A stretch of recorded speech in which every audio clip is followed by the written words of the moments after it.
So welcome everybody. My name is Grant Martin. I am the network coordinator for the Canadian Shelter Transformation Network. This is our July webinar on the topic of holding the line with heart, trauma-informed de-escalation in shelters. Let me just take a moment now to pull up my slides and share the screen with all of you. And then John, what I'll ask you, can you see my slide on the screen? Great, the thumbs up means yes. Okay, so jumping right into it. One is I want to start by acknowledging that the land that I'm currently situated on is the traditional lands of the Haudenosaunee, Anishinaabeg, Lenape, and the Attawandaron peoples. I honor and respect the history, languages, and culture of the diverse Indigenous people who call this territory home, and I'm very, very grateful to be able to work, uh, live, and play on this land. But I also want to recognize that CSTN is a national network of shelter organizations and operators. So from coast to coast to coast, we acknowledge the ancestral territory of all Inuit, Métis, and First Nations people that call this land home. I subscribe to land acknowledgements by personally stating what I can do as a treaty person. I encourage others to seek learning and discourse about Indigenous communities, especially those where you're situated. And those who learn, please share, and please ensure we are sharing truth. I'm always have the aim of incorporating Indigenous ways of knowing into my professional practice when appropriate and approach it with cultural humility. A few housekeeping items before we get started. One is, I believe that we've already been able to mute your computers from our end. So that just helps with minimizing the background noise. You can ask questions as attendees, but what we ask is that you make sure that you put your questions in the Q&A box, not in the chat, because as you can imagine, there's lots of activity in the chat. So if you have specific questions for our presenter today, we do have a Q&A time set at the end. So I'll be monitoring that chat, or the Q&A box to help with our questions for John at the end. And yes, the webinar is being recorded.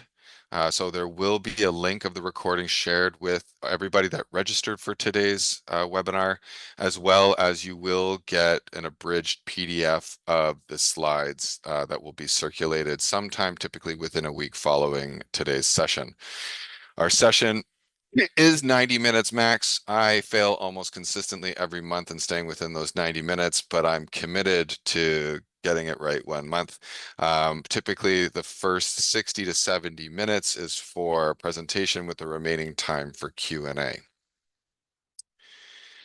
So if you're new to the Canadian Shelter Transformation Network, our mission, we see ourselves as a network of homeless shelter leaders and organizations across this country committed to becoming more housing focused and really see emergency shelters, housing focused shelters as engines to help end homelessness in our country. So I want to also take a moment to recognize that CSTN's work today builds on the innovation of organizations like Code Consulting and the courage of a small group of shelters in the US and Canada that were early adopters of this approach. Oh, I scrolled ahead when I shouldn't have. And so our efforts today are built on the foundation created by these early adopters and these pioneers. So our success would not be possible without Code's leadership and without those early shelters who reimagined what shelters could be. So we honor their work by continuing to put housing at the heart of everything that we do. The goal of our webinar series is really about trying to support shelter services and strengthening their services overall to improve housing outcomes for the individuals that they support, but also to make them feel like as if they're aligning potentially with their goals with the broader community goals for the communities in which you're situated in, and finding ways that we can provide more and more effective, low barrier, safe, and housing focused shelters in our country that will hopefully best support our shelter guests and moving into permanent housing solutions and ending their homelessness, and hopefully establishing some clear service expectations for both shelter guests and shelter operators so that when shelter guests are accessing shelter, there is a sense of consistency in what they can expect as far as service when they enter into those spaces, and remove kind of some of the guesswork that may add to some unnecessary frustration. So a few different ways that CSTN can assist shelter operators in making this transition to being more housing focused. One is the webinar series that I've already made mention of. We do host them on a monthly basis. They are held on the last Wednesday of each month at noon, so 12 p.m. Eastern time. And the topics change every month, and they're typically related to housing focused related topics or emerging issues that we're seeing or pressure points that we're seeing among shelter operators across the country. But we also have available things like on our website, like various resources, a self-assessment tool for you to kind of gauge where you're at in that transformation process of becoming more housing focused. And we ultimately always want to be able to share tools or resources that we either develop or that your shelter operator peers across the country or in other parts of the world have developed, so that you don't have to feel like as if you're creating everything from scratch, that you can either adopt or make adaptations to existing things when you're looking to address certain changes within your organization. So I always give the example of something really simple, like we want to accommodate people with pets, but have no idea where to start. We have a whole section just on pets, policies, procedures, resources needed, that kind of stuff to make that change for that accommodation. You'll see in the bottom left corner, there's a QR code. Feel free to pull out your phones, your cameras, take a picture, scan it. That will link you to a Jot form that just allows you to be able to sign up for a free membership. If you're wondering, there is no big commitment to being a CSTN member, other than you get the occasional communication from me about upcoming activities, but you could choose to be a very active member and contribute to content that we develop, or participate in webinars or things like that. But if you're interested in any of that, feel free to follow that QR code to the Jot form. Just ask a couple simple questions related to contact information, and we go from there. So our monthly webinars next month, we would love for you to check out. It's titled The Bridge In: Creating Seamless Pathways from Street to Shelter. And so what this webinar is really focusing on is the idea that on any given day in any given community, there are people who are residing outdoors and not necessarily accessing shelter. For many of them, that journey from the street into shelter is anything but simple. So things like trust, accessibility, communication breakdowns, and systemic barriers can make that first step feel out of reach for them. So this webinar is really going to explore how outreach and shelter teams can work more collaboratively to create, hopefully, seamless person-centered pathways back into shelter services and ultimately back into permanent housing for people that need it. So joining us next month will be Ryan Hannon, who is also from Org Code Consulting, but also is a shelter operator out of Northern Michigan, who's been at this for a long time. If you're looking for any of those resources that I mentioned, feel free to go to the transformshelter.ca website. You'll see the resources tab there. There's a whole bunch of stuff there that's in a like archived or an inventory.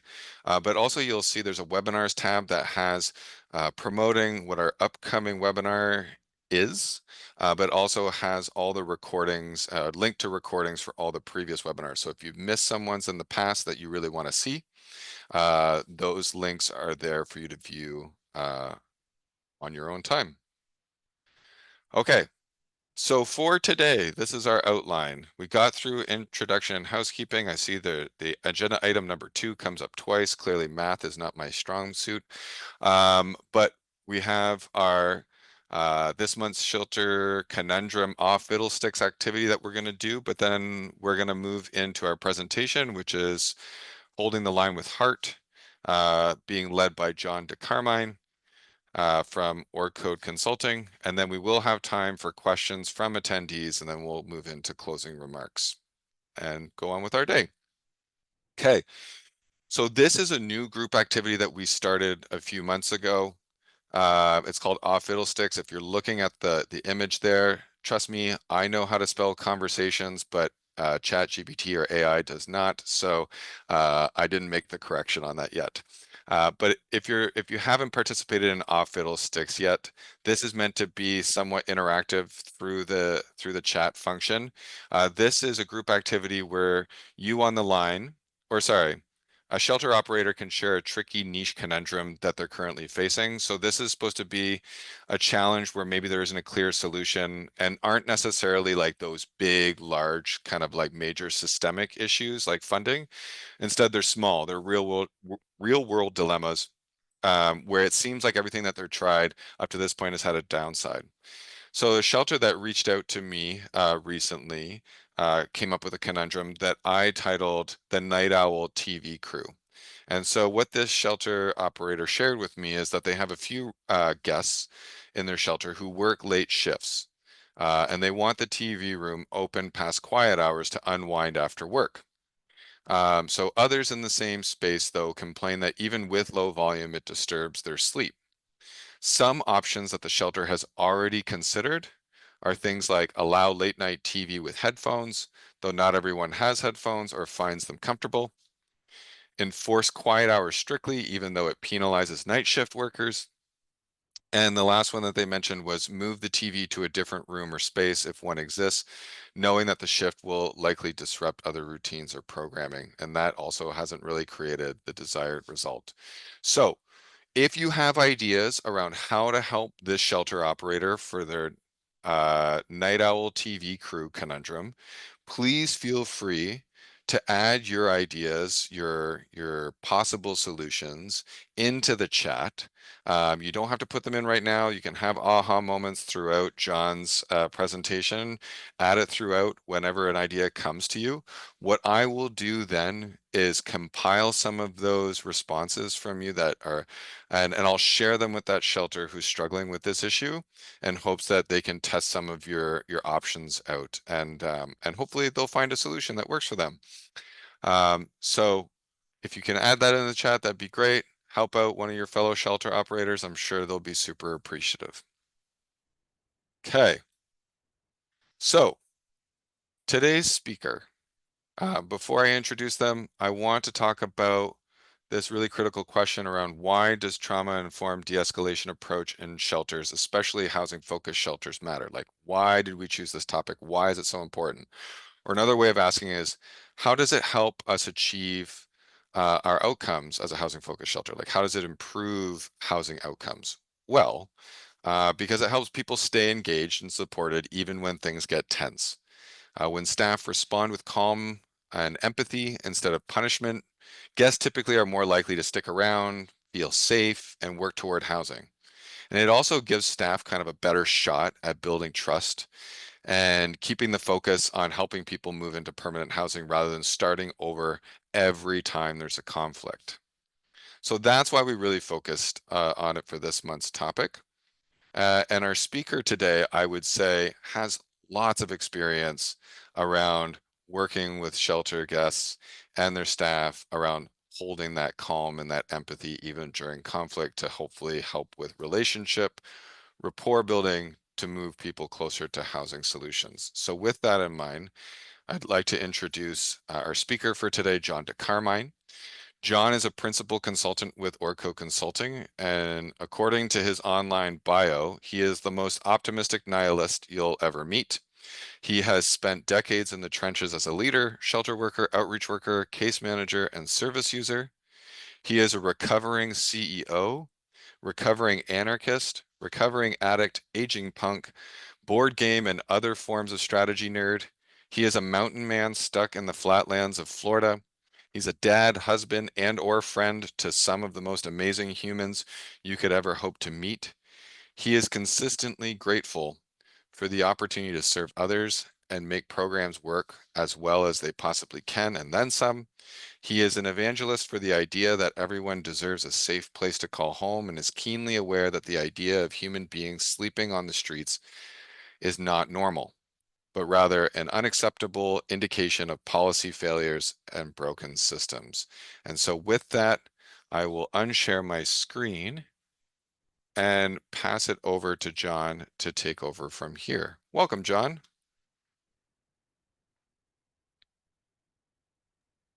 Hey, hello everybody, and thanks so much for the opportunity to be here. I'm so thrilled because this is something that has been incredibly important to me since the moment I started shelter work. I've been involved in this work for 30 years or so. And I'm a consultant with Org Code now, but as recently as about 4 or 5 months ago, I was still waking up every day going to a large low barrier shelter where we were really committed to treating people better than they are treated at most other shelters. And it was something that started off as sort of this flippant idea of just what if we what if we were kind to people as they were struggling? What if we didn't try to demand that people change, but worked to support them change? And we were talking about this even before we really were aware of what trauma-informed care was. We were talking about this before we were aware of what it meant to be person-centered or to be strengths-based. And really, we were just trying to connect with people as humans and understand that as people showed up in crisis, it was going to be very realistic that they're not always going to say please and thank you. It was going to be very realistic that sometimes things are going to come out sideways. And it was going to be really important if our focus was to get people into housing as quickly as possible, that we couldn't just kick them out when something went wrong and instead had to find some ways to be consistent in allowing them to continue to work with us, finding ways to support them to meet expectations. And so today we're going to really be working around this idea that we're not going to avoid any conflict in shelter, but when those conflicts come up, how we respond, I think, says more about who we are as shelter workers, as humans, than any amount of policies, any amount of procedures. And it's all about how we understand that people show up in crisis. They're not always going to be able to be on their best behavior. They're in the midst of the worst day, of the worst week, of the worst month of their lives. And how we respond is really, I think, the number one indicator of how professional we are, how compassionate we are, and how realistic we are in understanding the realities of what people are coming to us with. So, by the end of this brief overview of trauma-informed de-escalation, you should be able to understand the relationship between trauma and people's unmet needs and how that ties to conflict in shelter settings. We're going to go through about 8 different de-escalation approaches and would hope that you'd be able to take at least 3 of these by the end of today and have that impact how you're responding to people in crisis situations. And then we're going to spend some time talking about the window of tolerance, which I think is one of the most important ways of understanding how somebody might react and how we might react and what that looks like and how it affects the ability to show up and think logically versus respond emotionally. And so we'll go through all these today over the course of the next 40 minutes or so. We're going to just go into a brief overview of the basics of trauma-informed care and what a trauma-informed lens might look like if we apply it to de-escalation. And then we'll go into some skills and strategies on how we can actually deal with challenging behavior in a real life setting. So shelters have a long history of trying to respond to conflict, and sometimes it's done well. Sometimes it's done. We just get lucky. Other times we really blow it, and we are probably all familiar with situations where somebody comes in and is struggling with something, and the response of a staff member actually further escalates that person, and it puts us in this situation of being forced to either ask people to leave, sometimes for something that they hadn't necessarily done that was really that hard to deal with, but they got further escalated on account of how staff responded. And to me, that's one of the most important things, and one of the key areas that we actually have control over. If we understand that there are hundreds of variables affecting human behavior in a shelter on any given day, we get to control how we respond. And that is what we're going to focus on today. So to get us started, We're first going to look at really good ways that we can promote conflict in a shelter. And when we are allowing staff to treat people poorly, when we are making assumptions around what's best for somebody, or even making assumptions that somebody's in a spot where we can just share logic with them. And hey, if this happens again, then we may have to take this action while somebody's in a really escalated state, then we're going to end up promoting conflict. Sometimes we accidentally or intentionally invalidate people's experiences. Sometimes we hear people yelling really loudly and we think that we have to be really loud in order for them to hear us. There's a lot of different things that we do that sort of get chalked up as, well, that's just the way shelters are, that we're doing that are actually promoting conflict. And generally, we as the staff are not the ones who suffer the greatest consequences of that conflict. It's the people who we end up putting in situations where they no longer have access to food or shelter or safety or support, who suffer the consequences of our responses to conflict. So what we know works in high conflict situations is pretty simple. It is, excuse me, it is being respectful to people. It is building rapport. It is promoting physical and emotional and psychological safety for people, listening actively, validating feelings, and really trying to be as non-judgmental as possible in all of our responses. So today we're going to go through a lot of different explicit steps that we can take to make sure that these things are happening, all through that lens of trauma-informed care. And while we know things like being respectful, knowing people's names, sharing the experiences with people and validating their experiences works really well, we also know that a lot of things we see in shelters typically don't work. If we're threatening people, if we're yelling at people, if we're disrespecting people, if we come into this work with a sense that people need to do what we say, or if we say, hey, knock it off, or this is going to happen, or if this happens again, then we're going to ask you to leave. There are ways that we can say things like that and set effective boundaries that are meaningful and can move us closer to a place of connection. But there are a lot of ways that we can use language like that that leads people to respond pretty adversely to it and create additional problems. And kind of like those fiddlesticks, a lot of what we're talking about today, it's not the minimal stuff where people might be a little bit hard to work with or might have some sort of excessive demands on staff time. And it's also not the things at the extreme end of if somebody brings a weapon to campus or if somebody is extremely violent. In those cases, we generally know what to do. We have policies, we have procedures that will guide that response. It's the stuff in the middle that is not quite crossing a line, but it is enough that it creates perhaps some risks to the health or the safety of other people here. And at the same time, when I talk to shelters around the country, it's not the problems of like, hey, yeah, this person's bringing weapons to campus, this person's dealing drugs on campus. It's this guy keeps taking an extra plate of food. It's this guy is parking his moped in a place where we keep asking him not to park. And those tend to be the sort of things that just build up. And if we don't address them directly, then we end up with situations that become harder and harder to handle. When we're talking about conflict, as a general rule, we're not talking about people who are prone to conflict being the cause of this. We're talking about people who aren't able to meet their needs, who are in high stress environments. Shelters are pretty much the least therapeutic environment that we could create to move dozens, if not hundreds, of people who are all in crisis to.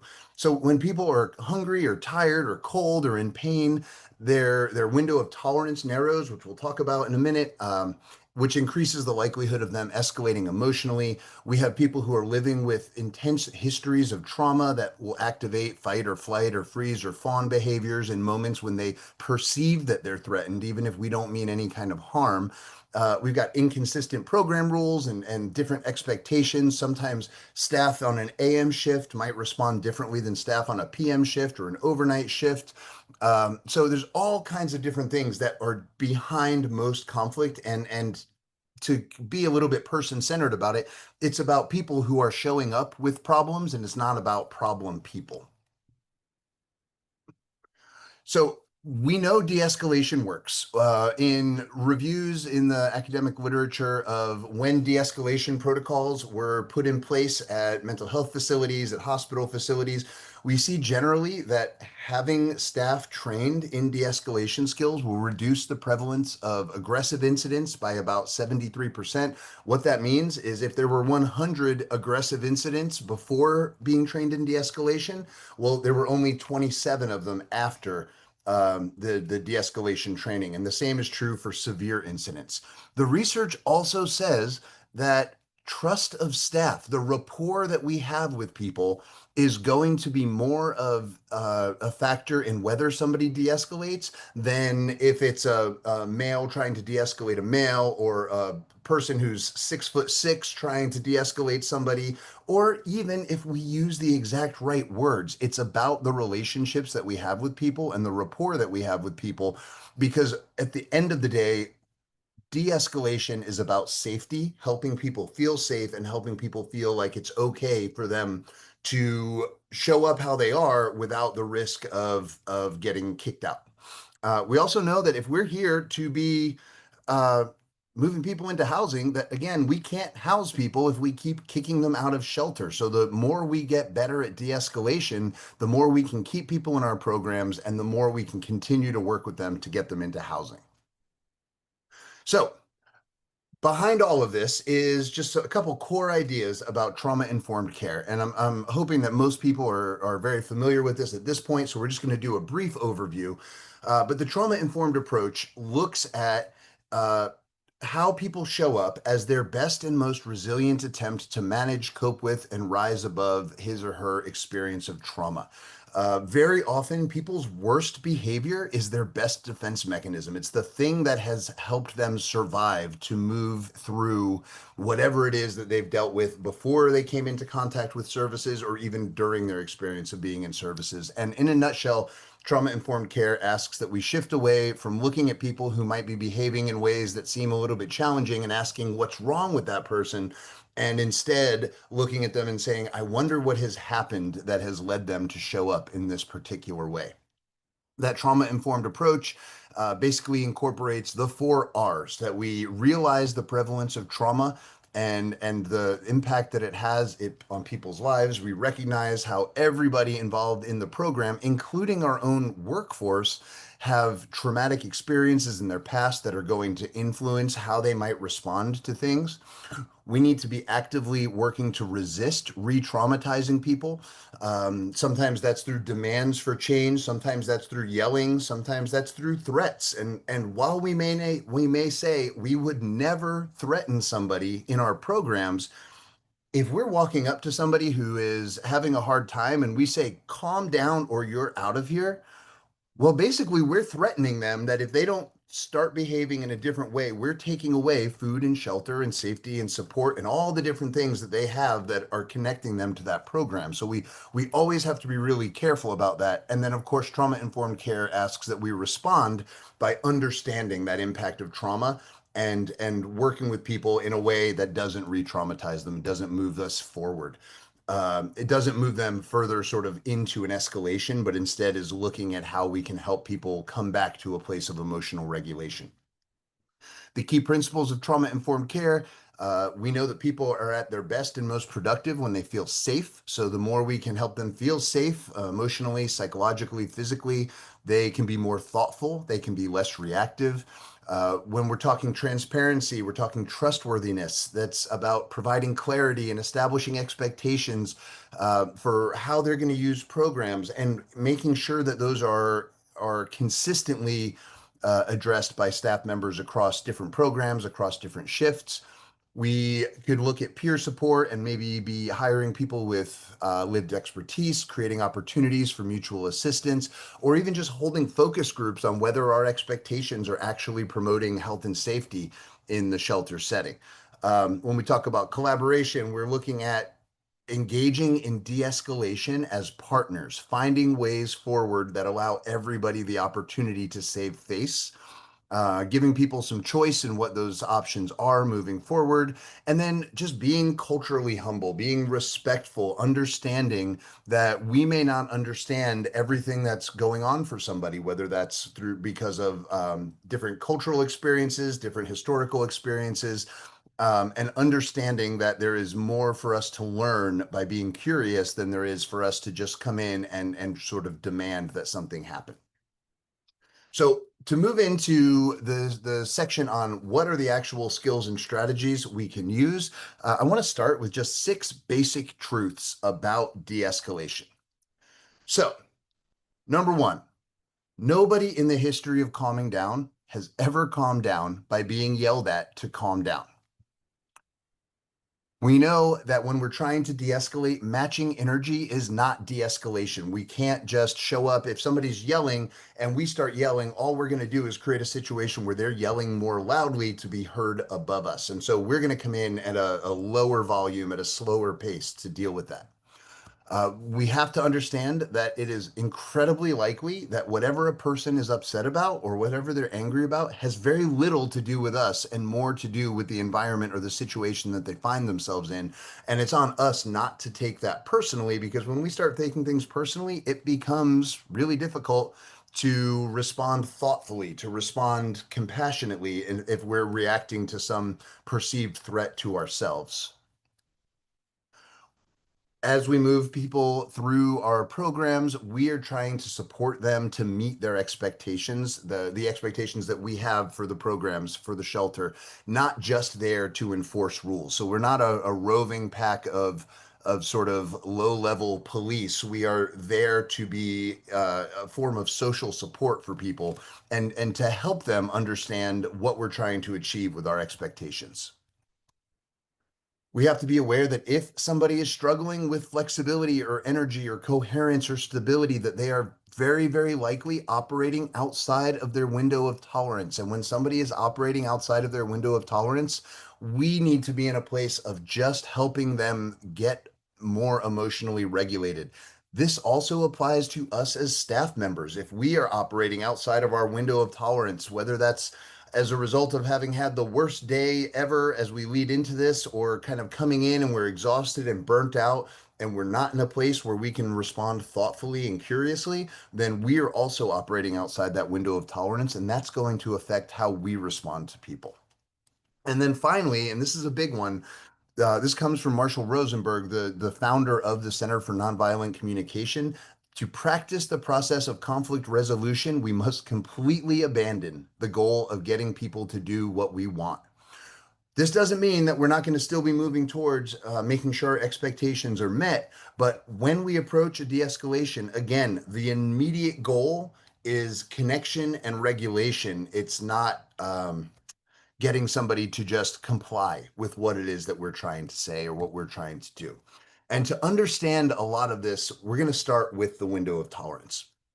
So, the window of tolerance is a concept that came around in the late 90s where psychiatrists had looked at how people are responding and understood and recognized that when we are operating in sort of when we can kind of take things as they come, when things are going well, we can accept that they're going well and be all right with that, but it doesn't really spin us out. When things go poorly, if we get a flat tire or a bad phone call, like all those ups and downs of the day all fall within our window of tolerance. And when we are operating from within that window of tolerance, we're emotionally well regulated. Good things happen, bad things happen. We can kind of take them as they come. We can self soothe.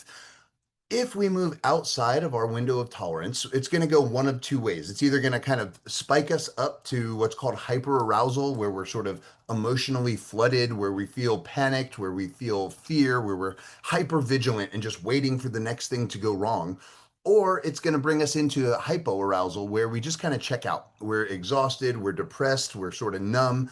And all of this is sort of how we might operate in any given day. Generally, we're going to stay within that window of tolerance. But if we've experienced extensive trauma, then our window of tolerance shrinks. And that means those ups and downs, those things that kind of just happen, are still going to happen, but we're not going to be able to handle them. And it might look like frustration tolerance. It might look like somebody just kind of going off over something that we didn't think was that big of a deal. But if that window of tolerance is smaller due to trauma, then people's ability to react sort of calmly and in a way that's emotionally well regulated shrinks, and it makes it almost impossible for somebody to respond to logical requests. It makes it really hard for somebody to stick with a conversation if they're completely checked out. And so, through all of this, when we're looking again at folks who have not experienced extensive trauma or have found ways to manage their experience of trauma in a way where they can still be well regulated, then we are going to have any of those ups and downs of the day fall within the window of tolerance. But if you've experienced trauma, you are much more likely to just be kicked up into hyperarousal or to hypoarousal. Now, this also applies to us as staff members. And so the first thing that we really have to be aware of is our own regulation when we show up, to make sure that we are showing up in a way that we can help bring somebody back to a state of well regulation. We all have tells. And very much like we might do crisis planning with our program participants to say, hey, when I feel this happening, this often leads to this. We can be aware that if we see any of these sort of symptoms or signals, that we know we might not be in a spot to actually approach somebody and help to bring them back to a place of calm. So our awareness of these things are the key to our own effective self-regulation, and they're not right or wrong. They just are. These are just things that happen that we have to be aware of that might point to whether or not we're in a good space to go up and start to approach somebody to help them de-escalate. If we find that we're kind of getting dysregulated, there's a lot of different things that we can do. Um, I think about all the different times. The shelter that I ran was on a 25-acre campus. So it was sometimes a 30-second to 60-second sprint walk from where we were over to where somebody might be escalated. And we would have people show up out of breath and kind of nervous, and they'd show up and they'd bring that chaotic energy into the de-escalation attempt that would just really make somebody else seem or somebody else respond to that in a way that made them more escalated. So the first thing we have to do is always be showing up as calmly as possible. Um, we can do this through box breathing, breathing in for 4, holding our breath for 4, breathing out for 4, holding our breath for 4, or other breathing techniques where we may breathe in for 4, hold for 7, and breathe out for 8. Sometimes it's really helpful as for us to just see somebody, thinking back to that, not what's wrong with you, but what's happened to you, to understand that somebody's emotions at a point where they are escalated to the point of us having to get involved are kind of out of their control. We can get present and name or identify 5 different things we see or feel or hear. We can kind of plant our feet in the ground and make sure that we know where we are. Sometimes it's just showing up and saying, I don't know how this is going to go, so I'm just going to expect that anything can happen.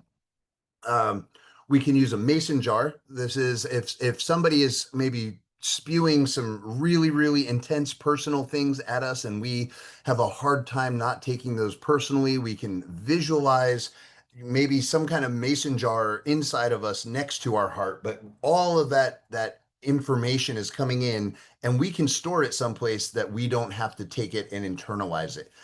And sometimes it's just something as simple as using a little cue to reset ourselves, whether that's sort of, pulling on a little wristband, or if you have a radio, tapping on a radio, but just understanding that when we first show up, how we show up is going to influence how everything else goes. If we show up chaotic, if we show up clearly flustered, then that's going to be some information that's used to keep that escalating. But if we can show up calmly, then that's going to inform the rest of that process so that somebody may be able to sort of borrow from our calm and our regulation and understand that that's the direction that that's going to move. So looking at strategies to support de-escalation, this training today is a brief overview of a much more in-depth 3-hour training that OrgCode is going to be doing, and there's some information on that at the end of this. where we're going to talk more about the fundamentals of conflict. We're going to talk about how to use these approaches and go under the hood to look at things like policies and procedures and all the other stuff that can make this work easier. But today, we're going to give just a brief overview on 8 of these strategies: the low and slow approach, validating emotions, leveraging rapport, making sure people have options, acting like a car salesman, which is, I think, my favorite de escalation technique. We'll talk a little bit about knowing when to get support, setting some limits and boundaries, and how we might circle back and repair with people. So, the very first one, and this kind of is a great overview of very basic de-escalation 101. This originally was developed by a researcher named Teresa Bollock, and it was based on an understanding of fight or flight. Uh, Her key insight here was that agitated or intense behavior on our part intensifies agitation and distress on other people's parts. So if people show up and they see us, if they're agitated and intense and we show up that way, they're going to get more agitated and intense.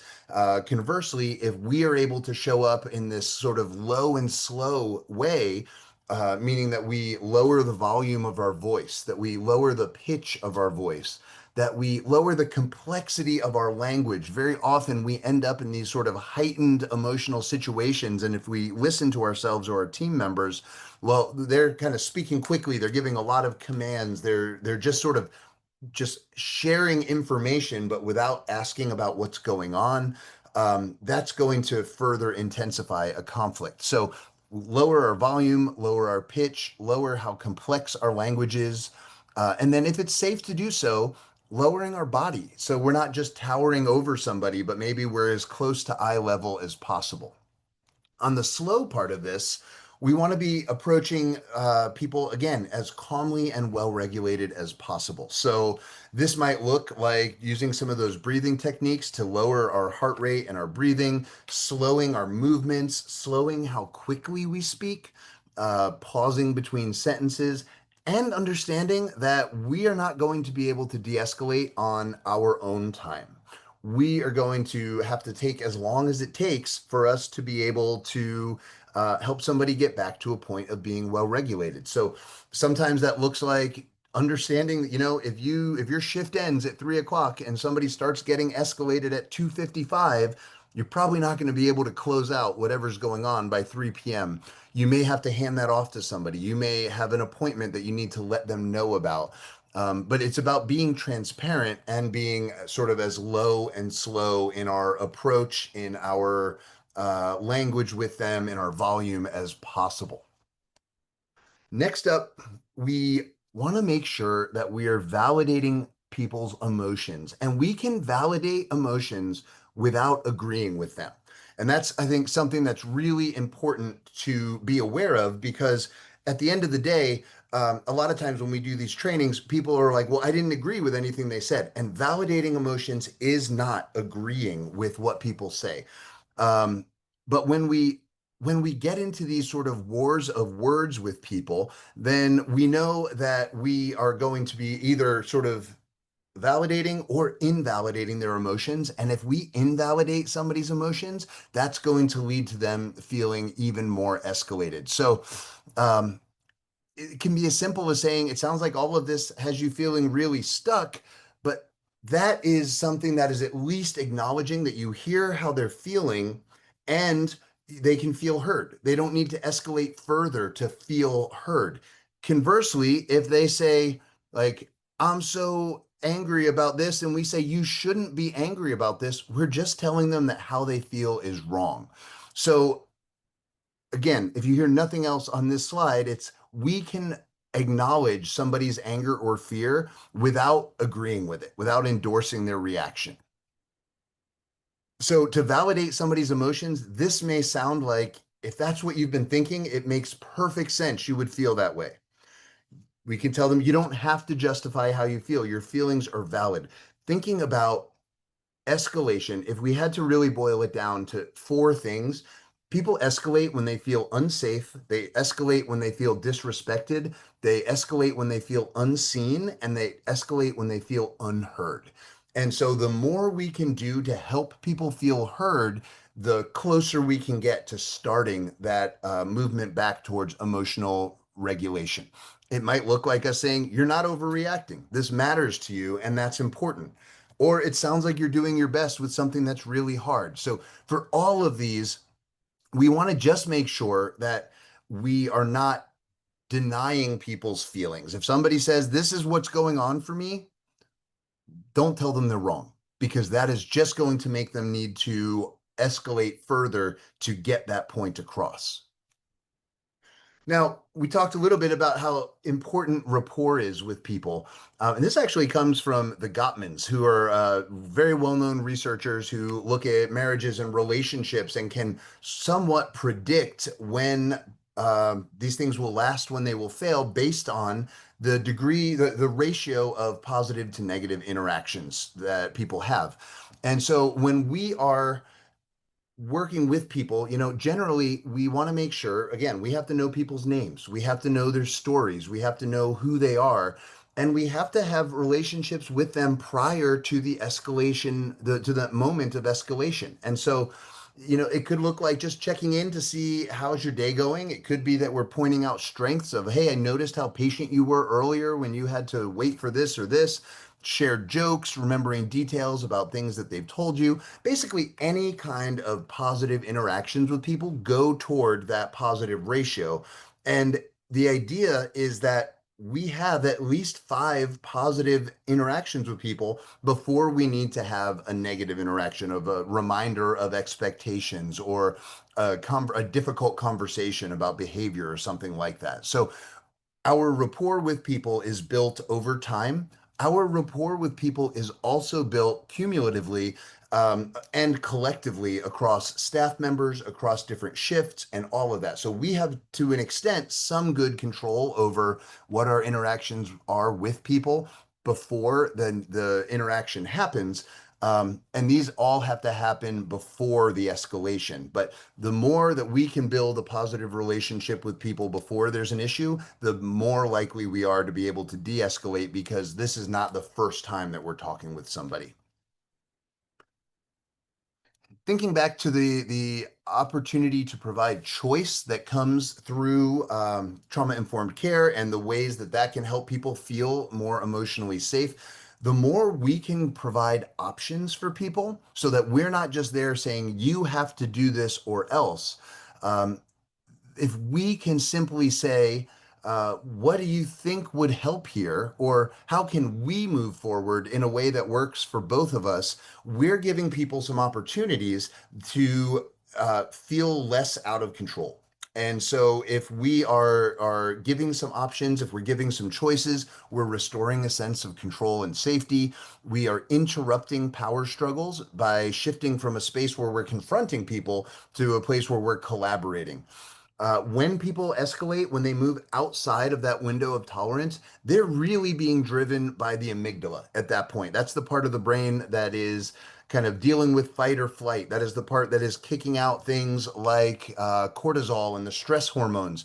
And if we can even give people simple options, that pulls them back into using the prefrontal cortex, which can help, again, help them regulate and come back from that sort of escalated state where it's only emotion and there's no real logic to be done there. So when we're doing this and when we're providing choice, we want to work together on the next steps. We don't want to say, do this or else. We want to say, what do you think would help here? How can we move forward in a way that works for both of us? When we do this, we are starting to move toward collaboration, and that is building connection for people. When people believe they have options, they are more likely to comply with requests. And they may not always be great options. Sometimes this might be, hey, I do need to talk to you about this. I can see that you're really struggling right now. Would you like to talk about this now, or would you like to take 10 minutes to cool off and then we can talk about it? Would you like to talk about this here, or can we take a walk and go someplace where it's more quiet? And when we do that, we can provide any script like this is helpful. Would you prefer to talk here or step outside? Would it help if we found someplace quieter, or would you rather stay here? Do you want me to explain what's going on, or would you like to ask some questions first?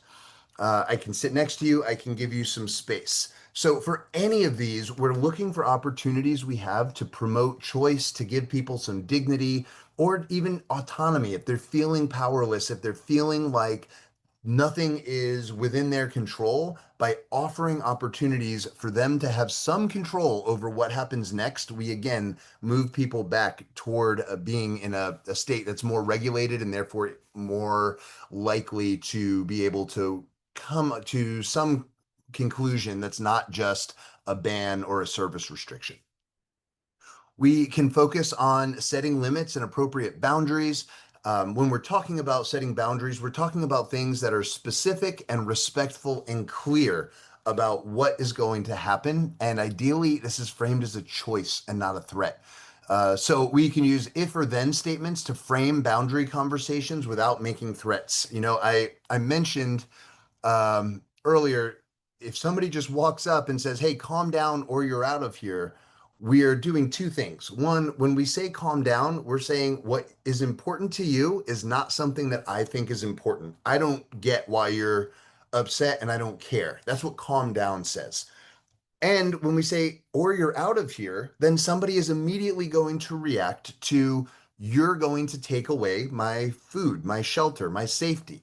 So the more we can do to use basic statements that just say almost the same thing, you know, stop or you're out of here versus if you continue to raise your voice and wave your hands at other people in the shelter, I'll have to ask you to leave for the day. And I really don't want to do that.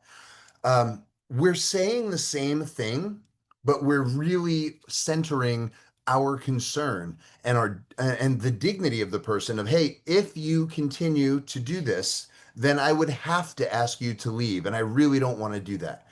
If that happens again, then we'll need to ask you to leave so we can discuss this when things have calmed down a bit.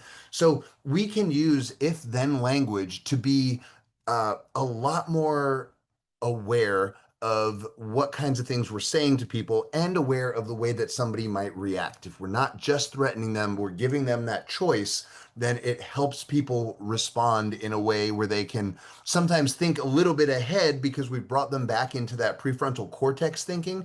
Whereas if we're just forcing people to make longer term decisions when they're in an emotionally flooded state, it's not going to work. Think about if any of you growing up had an experience where you were about to get grounded and somebody says, if you do this, you're grounded. And then you get grounded and they say, do it again and you're grounded for a week. Do it again and you're grounded for a year. And we just kind of keep this punishment stacking thing going. We end up creating situations where we have asked people to make choices in a place where they weren't really able to make choices. So we use these limits as opportunities for people to hear our own concern and sadness about what might have to happen. But when we can do that in a way that expresses some concern and sadness, we're actually positioning ourselves on their side as opposed to just an authority figure telling them what to do. So, some examples of boundaries that work: I can stay and talk with you for 5 minutes, but then I need to go serve lunch. You can be upset, but what you can't do is threaten other guests. Feeling too overwhelmed to be helpful right now. How many de-escalation attempts have we seen go south because the staff member came in, got immediately overwhelmed, or was probably overwhelmed to start with before they even came in, and then their own franticness made things worse? We could say, I'm feeling too overwhelmed to be helpful right now. I'm going to step away and ask somebody else to step in so we can support you in the best way possible. So, for all of this, we're just looking for ways that we can say, this is important to me, but it's so important to me that I want to make sure we're transparent and that it's done right. We could say, let's step away from this group so we have some quiet and we can hear each other. Or we could even just say something like, I'm not here to argue with you, but I'd like to explain what will happen if we can't sort this out calmly. Now, when we approach people, we're often met with requests for things that we may not be able to do. Um, Sometimes it's something like, "Oh, I just want you to give me housing and leave me alone." And that's not exactly how the program works. Sometimes it's, I'll be fine. I just need you to kick this person, this person, this person, and this person out of the shelter, and then I'm fine. And what we want to try to avoid doing in those situations is just hitting somebody with a very, very direct no, which feels like shutting them down, which can feel like invalidation.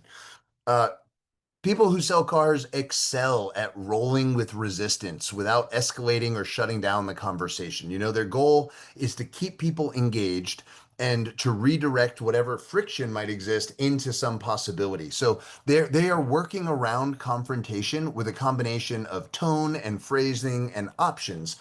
And basically what they're going to do is if you say I need this to happen and they can't do it, they're not going to say no. They're going to say here's what I can do. They're going to say that part's not negotiable, but here's where we do have flexibility. Uh, Overall, they are calm, they are confident, and they are collaborative and kind of looking to what other solutions might be. But if we can even just kind of keep in our minds that idea of instead of saying no, saying here's what I can do, we continue to engage in a way that is seen as collaborative, and we continue to engage in a way where we are not just telling them what's available or not, but helping to explore or to create some options. A couple other things to keep in mind. We always want to know when to get support, but support doesn't have to necessarily be security or cops. Very often, the right person to call for support is somebody who has good rapport, somebody who is calming or familiar or safe to that person, has a good relationship with people. So, in general, we can be trying to verbally de-escalate up until the point where there is some sort of this imminent risk of violence or violence has already occurred. So if we see somebody physically posturing, clenching their fists, kind of puffing up, we may call in another staff member.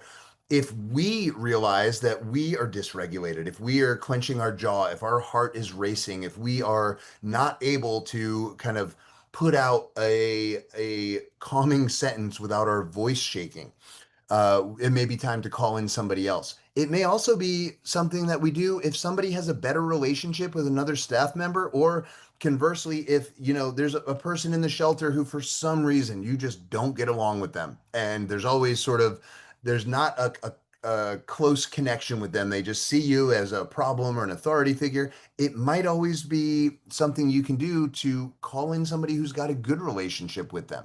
You're going to want to bring people in if you have multiple people or crowds.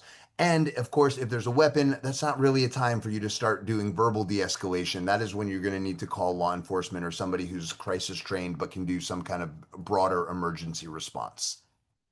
And then finally, as we kind of deal with conflict and as we ideally have found a way to keep somebody in the program, but even if we have to ask them to leave for a day or a longer period of time, we always want to circle back and let people know that we are still there for them. You know, when the conflict happens and we have to ask somebody to leave, we still want to be doing that in a way that is supportive. We want to do that in a way that offers opportunities for people to come back. And we might even be able to use it as an opportunity to strengthen the relationship. So it may sound like back to somebody and saying, hey, yesterday was really tough. And I just want to make sure you're feeling okay. And I'm really grateful that we were able to work through it. But overall, we're trying to send the message that even when somebody is struggling, I am still here to help you.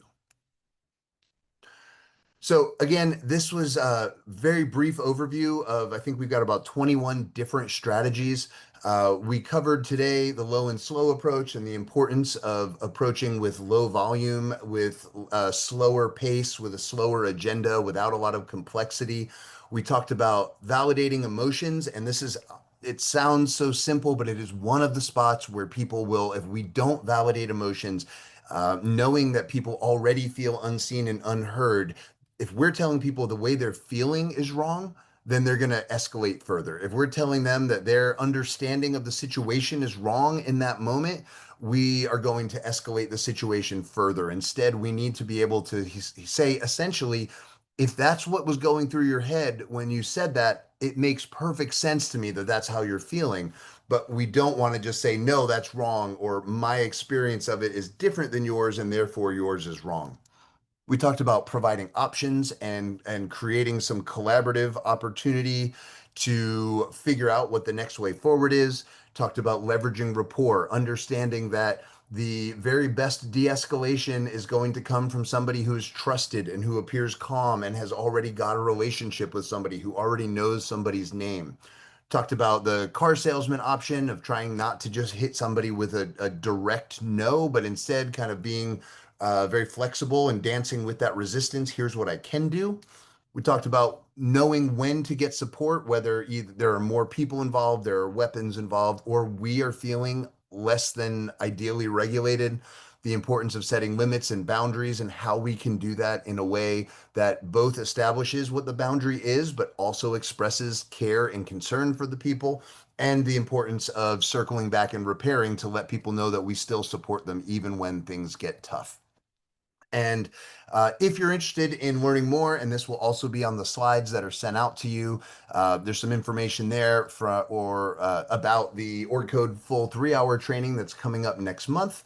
And that covers, again, not only the additional strategies that we didn't cover today, but also looks at really what conflict is, how that ties to our experiences working with people in shelter, and gets into a lot more of the under the hood stuff. You know, if we can only de-escalate as effectively as our policies are consistent. We can only de-escalate as effectively as our staff are there and ready to engage with people with a sense of curiosity rather than command and control.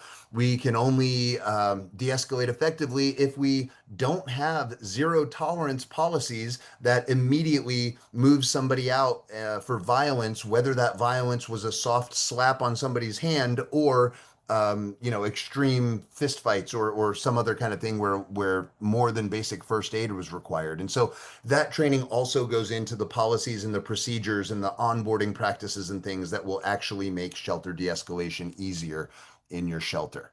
So with that, I will stop and hand it back to Grant and hope that we can go through some great Q&A. Wow. Okay. Thank you, John. One is I want to say that content was brilliant, and the fact that you fit it in on time is equally brilliant. I think I could take some instruction from you around timekeeping skills.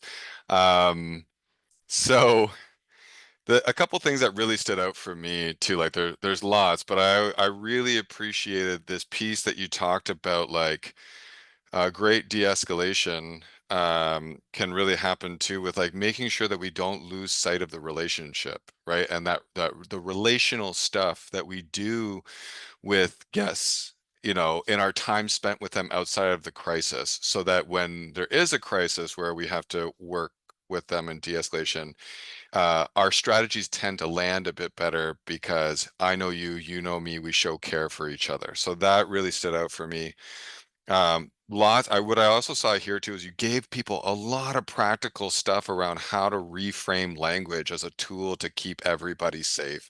And that helps us um, set the tone for how that person will react to what we're saying. So I thought that was really brilliant. And then I also like too, like within that thread was like that expression of person-centered concern, right? So um, you know, like that if then language was really stood out for me. Before we get into the questions, I will share with you, John, you noticed in the chat, like people had, I love the car salesman analogy. Some people are like, yeah, but car salesmen are known as slimy and untrustworthy. And I think while that's a great point, I don't want attendees to lose kind of the goal is not to be a car salesman, right? But to really kind of borrow the practical strategies from good salespeople. We've all experienced great salespeople and not so great salespeople. And the really great salespeople, I think, are people that are being clear and knowing how to guide conversations. And we can combine those things with showing genuine empathy and care. Um, but if people have other ideas of great salespeople other than car salesmen, feel free to share. I also think car salesmen get a bad rap sometimes. Yeah, like to be honest, I'm like I went to a car lot once and I'm never going back because of how I was treated there. And I hear and understand that concern and will think of a way to better work that flexibility piece of it. So Yeah. heard and understood. I want to encourage people, if you do have questions, make sure that you are putting them in the Q&A box, because it's a little bit tricky to monitor the chat. We do have one question in here asking, is it fair to, and I think you kind of touched on this at the end, and I think it's probably goes into a deeper dive in your 3-hour session, but they're asking, is it fair to restrict a client who fights in the shelter or abuses a staff person since they are traumatized, and the restrictions can further escalate the client's condition or even lead to suicide, or I would say other high risk behaviors? So that is okay. So that is a perfect question. Thank you Okay. for that question. Absolutely. If we have done, let me start with just a story. Right. So when we started, we were not when the shelter I ran started in 2014. We were we were philosophically lower barrier without all of the operational components that were required to be a good lower barrier shelter. And I distinctly have memories of sitting there with my shelter director watching somebody throw a punch across the yard and um, saying, "Did you see that? That guy just punched somebody in the face." And then he said, "Yeah, but we're low barrier now, so I guess that's okay." And we were wrong. We were completely wrong. You know, we just like change happens. Very often you kind of swing all the way to the other end and then you have to come back and find this balance. We originally adopted lower barrier approaches in a way that benefited people's ability to do whatever they wanted, but did not take into consideration the safety of staff, the safety of other people in the program. And we also, I think, went really deep into that rabbit hole of like, okay, trauma informed care means I understand what happened to this person. And does that mean it's okay, whatever that is that they're doing? And the answer is no, we still have to have like lower barrier doesn't mean that there's no rules. It doesn't mean that there's no expectations. And it also doesn't mean that there's low expectations. There are very often when we're talking about shelters specifically, I want this point's really important, even the people that we may have the biggest challenges with, it doesn't mean they're bad people. It means that they're probably not doing well living in an environment where they're living with like 50 or 100 or 150 people they don't even know who are all also in crisis. You know, I live at home with my family. There's four of us. We love each other dearly. We don't all get along sometimes. Like congregate living is incredibly difficult just with a roommate, let alone moving into a place where there's 100 people who you don't know.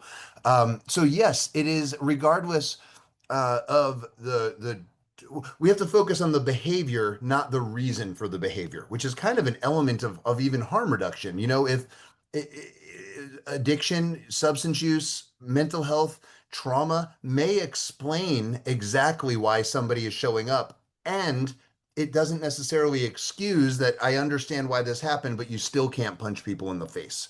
So we have to get okay with understanding that there are some people for whom our shelters just won't work on account of the congregate nature of it, on account of living in some kind of less than therapeutic environment.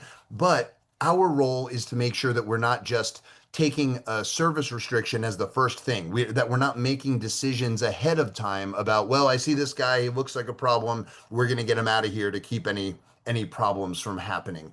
Or, you know, this is the fourth time this person has come and said this to me. There are lots of different ways that we can work, gently explain the expectations, gently explain what the basically the rules are for living in a shared environment.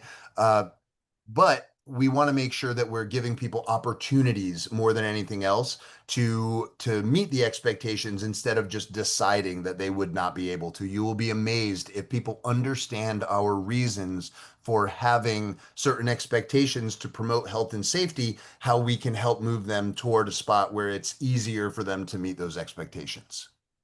Hmm. And I appreciate that because also it's like there's sometimes this confusion around like low barrier means high abuse, and that's not quite the case at all.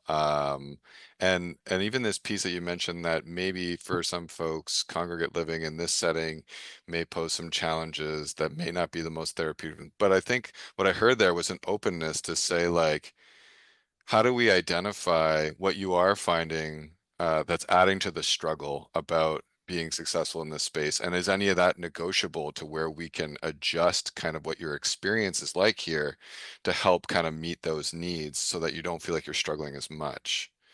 Um, Yeah. it, So it, Go ahead, John.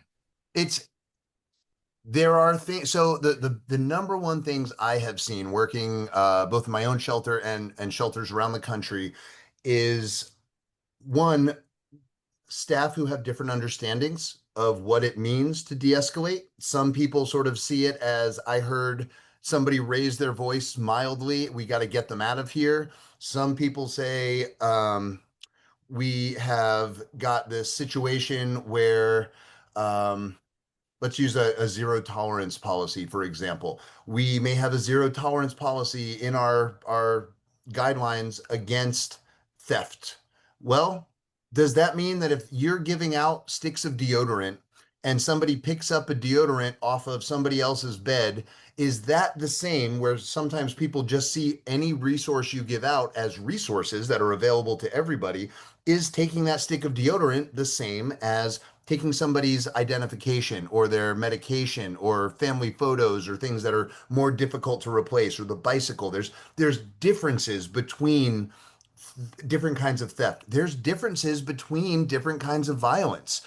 You want to talk about fiddlesticks? For me, one of them is just laundry rooms. Like shelters and like laundry rooms create more conflict that I have seen in shelters. But if somebody reaches into the dryer, touches somebody's clothes, one guy swats the guy, the other guy swats them back, they shake hands and move on and are not creating escalations around campus. That's one thing to respond to, versus if somebody is sleeping and another person comes up and attacks them. That is an entirely different version of violence. If two 25-year-old guys are fighting, that's a different version of violence than if a 25-year-old is fighting an 80-year-old. There's a lot of different things where I think we have just said, well, this is the rule and it's going to apply to everybody, that we need to look a little bit to be a little bit more human in how we think about how we might respond. Right. And I think you mentioned in your more your lengthier like 3 hour training, you spend a little bit time around how to do some of that assessment and look at, um, different types of service restrictions, but are more in a restorative kind of manner and a process of kind of assessing that. I see here we have some more questions trickling in. What are your recommendations when you've come to having to give a service restriction after the blow up and trying to come up with a reasonable time to discharge them for, but also taking into account their vulnerability and staff safety? That is a great question too. And in my experience, the best shelters I have seen approaching de-escalation have not only this idea of how people were going to show up calmly and supportively to try to de-escalate, they also have crystal clear guidelines on how to respond, whether that is, somebody just yelling and can't be de-escalated, and maybe that's a walk and a cooling off period, versus somebody who has brought extreme violence or weapons to the campus, and that's a longer period of time. Because again, you can't have a staff member, one person who walks around and sees somebody carrying a beer and say, hey, just so you know, we don't allow alcohol on the premises. I either need you to pour that out or to get rid of it some other way, or you can take it away and you can come back when you don't have it anymore. Versus somebody else who walks past and says, hey, you have a beer, we don't allow alcohol, you're banned for 30 days. If we're talking about trauma informed care and creating psychological safety for people, there has to be predictability in how Right. we respond. And that comes from staff having, we've got expectations all day long for our guests, But we don't always have expectations for our staff that they would never yell at somebody or that they would only approach a de-escalation attempt or a service restriction after talking with the team and figuring out, was there something we could have done better? Did we have de-escalation attempts? What were we trying to do? So the more we can clarify exactly what the expectations are, that we can make sure that people know what the expectations are and how staff should respond. Whether this is somebody's first time escalating or their fifth time escalating, we may respond differently. Whether it's their first time getting some expectation being off a little bit or their 10th time. And we have to be able to respond in the exact same way every time across every staff member, across every shift, so that people feel they're going to get that same response regardless of who they're working with. It can't just be that you hope that I hope I'm having a bad day and Grant is going to come to de-escalate me because Grant's a little more chill than if John comes and John just comes in and he's like, do this right now or you're out of here. We have to understand that that's going to create a different response, and the people we serve deserve consistent responses across all shifts and all team members. I appreciate that comment around the consistency, and if we're going to create expectations for our shelter guests, we create some expectations and for the folks that work within those spaces as well. I think the question too gets into this piece around like you've tried all these exhaustive steps to de-escalate, and potentially it leads to where it has to result in a discharge, and think about timeframes and where they go. One of the things that I would encourage is that there are some shelters that have really, really great service restrictions procedures, including service restriction kind of review committees who look at like length of time away, assess kind of the incident and determine if that was the appropriate kind of response and determination. But the other is that those procedures will outline also if someone does need to, if you unfortunately do need to apply a service restriction where they're no longer, they need to take a break from shelter for whatever period of time. There's clear guidelines or procedures outlined around what steps staff need to take with that individual to ensure a supportive discharge or a supportive exit from the shelter. That may include making sure that you problem solve with them around alternative spaces that they can access, liaise with other shelters, try some diversion attempts of friends, family, social connections, things like that. If you're interested in that topic too, I'm sure John will do that more in the org code training, but also there's an archived webinar from CSTN that we did with the Calgary drop-in where they outline some of those things specifically on service restrictions and some of those steps that you should take that are more supportive to help someone with a departure that's less traumatizing or less disruptive as possible. I'm not sure if there's anything you want to add to that, John.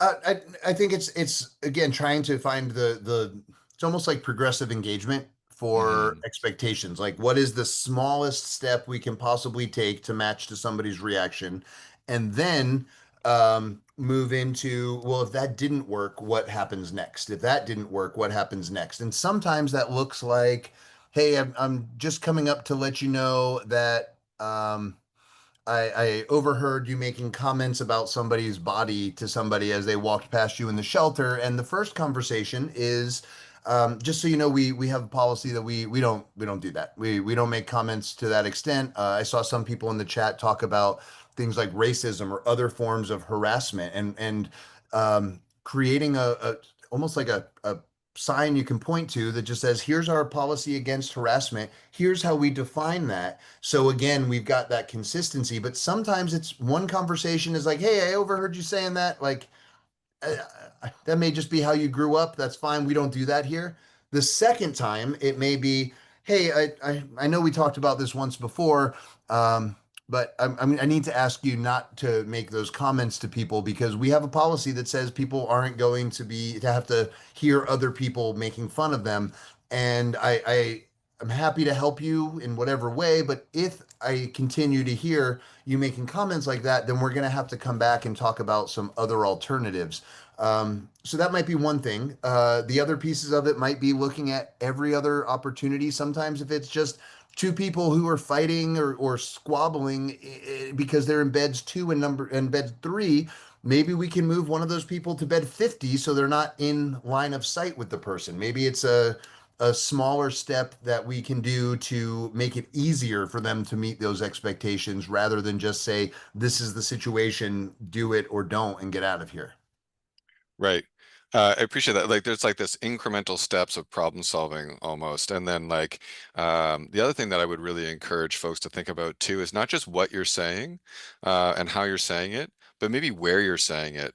So, am I giving the person enough privacy in this conversation if I need to Hmm. address it with them so that their ego isn't bruised or they don't feel publicly shamed? And so we want to do it in a dignified way, like, hey, can we have a chat over here? Makes a big difference versus if there's an audience, because now we've inadvertently put someone in a position of like identity self-preservation if we're doing it Yes, in front of their saving peers. And face. right. So just some mindfulness around that. We do have other questions coming in. Um, any tips for managing competing interests of clients that are in the shelter, and promote the trauma-informed lens among clients? So, for instance, like when good or regulated clients demand staff to deal punitively with a problem client who acts out frequently. Ooh, this comes up a lot, I'm sure. Whew. Yeah, so that's great. And that's one of those interesting things about lower barrier shelters is lower barrier shelters bring in everybody, which is what is amazing and wonderful for them. But then sometimes you find people in lower barrier settings who are like, this place would be a lot cooler if everybody was sober.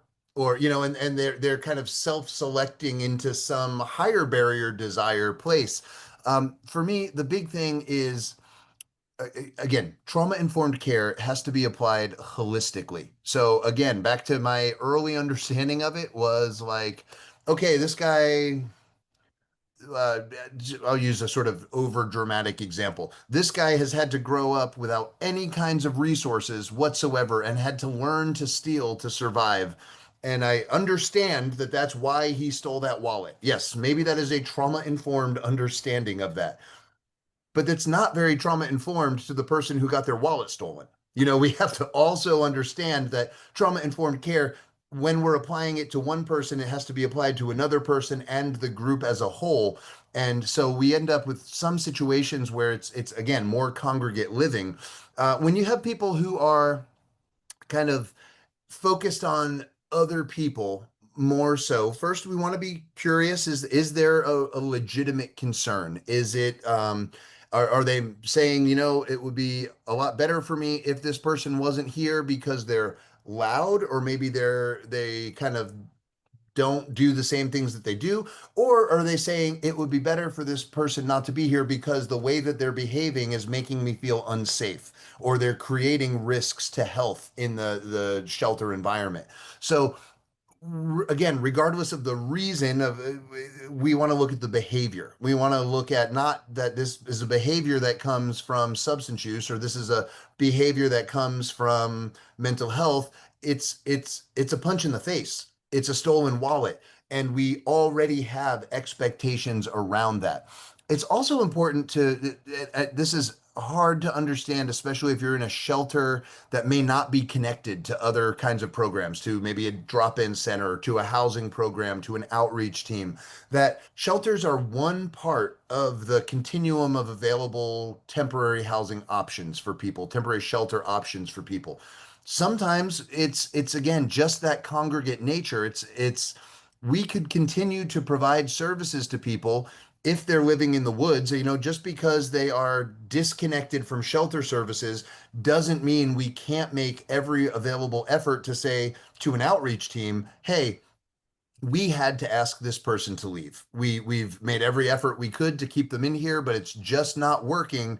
But it's also important to us that we make sure that this guy is still connected to the housing list, that this guy still has access to healthcare, that he still has access to whatever else. And so sometimes I think in shelters we have this very sort of isolated view of, if we kick them out of the shelter, we are preventing them from receiving services in any way, shape, or form, and we're terrible and we don't want to do that.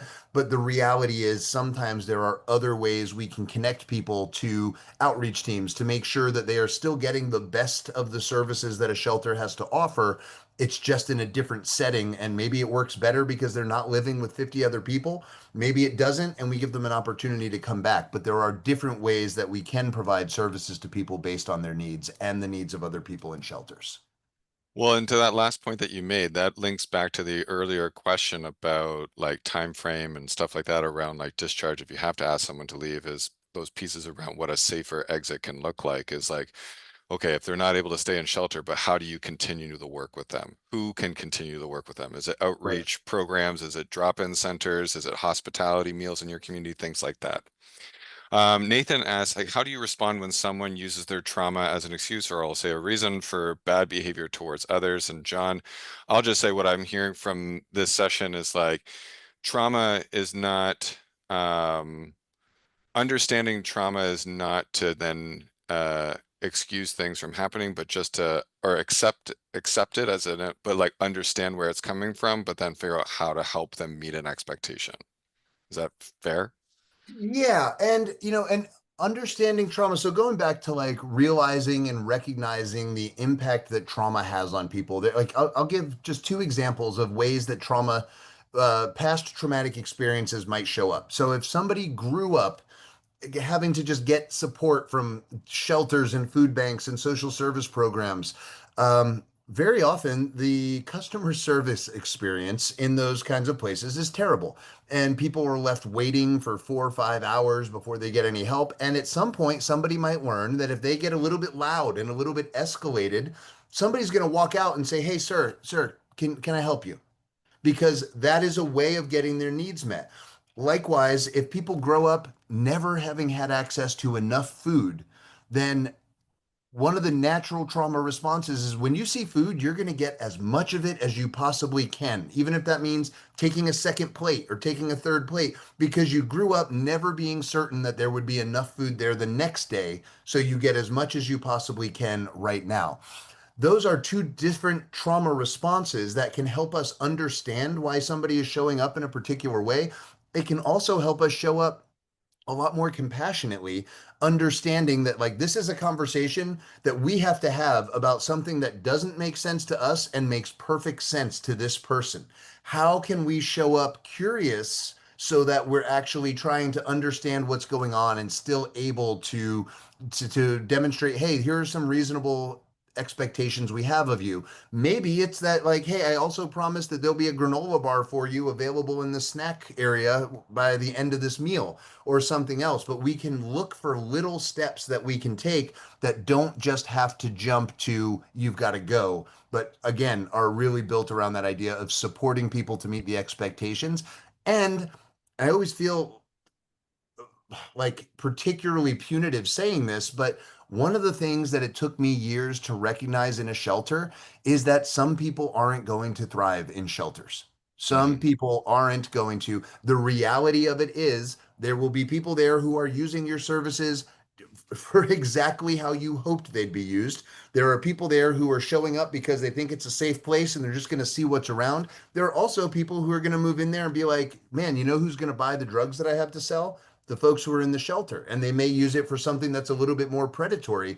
And our role is to understand that we are going to try to give everybody an equal opportunity, but we have to have those expectations around health or safety, regardless of the reason for showing up. And we can't make decisions about whether we think somebody is going to work in the shelter or not without having made excessive efforts to try to support them to meet those expectations.